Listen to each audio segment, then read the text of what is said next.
svideniya payti ovozga qanaqa pluginlar qo'yishimni ko'rsatib bermoqchiman. Mana bu yerda quruq ovozimiz. Sulton qalbim tu hasti.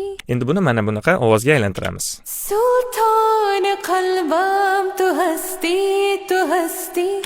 Buning uchun birinchi navbatda fab filter, ya'ni equalizer qo'yamiz.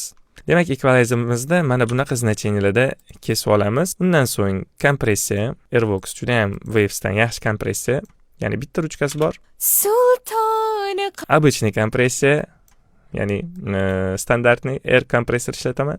Undan so'ng RDSR, bu o'sha S'larni, Sh'larni yumshatib beradigan pluginimiz. Juda ham ajoyib bo'lgan Sooth degan plugin. Bu ovozdagi rezonanslarni yo'qotib beradi. Ya'ni visokiy частотада serezinadan boshlab visokiygacha bo'lgan. Sulton qalbim tu hasti. Bettermaker'dan BM60, BM legendarni ovozga ozgina ob'yom beradi. Xuddi bitta xonada aytilgandek qilib chiroyli qilib beradi. Sulton qalbim. Nizkiy serezinani kesib olamiz va ozgina visokiy beramiz. Undan so'ng biz Sense orqali room va delay beramiz. Sulton qalbim tu hasti.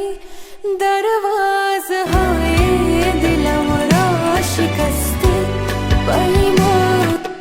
Mana shunaqa o'rtoqlar, demak, ushbu pluginlar to'g'risida batafsil onlayn svideniya va mastering kurslarimizda ko'rishinglar mumkin bo'ladi. Undan tashqari ovoz tozalash, uni minusovka bilan to'g'ri balansini keltirish, mastering qilish, patrekim svideniya qilish va svideniyada ishlatilinadigan har xil pluginlar, effektlar to'g'risida ma'lumotlar olsanglar bo'ladi. Agarda siz trekingizni moshni, zo'r звучать qilishini xohlasangiz, kurslarimizga taklif qilib qolamiz.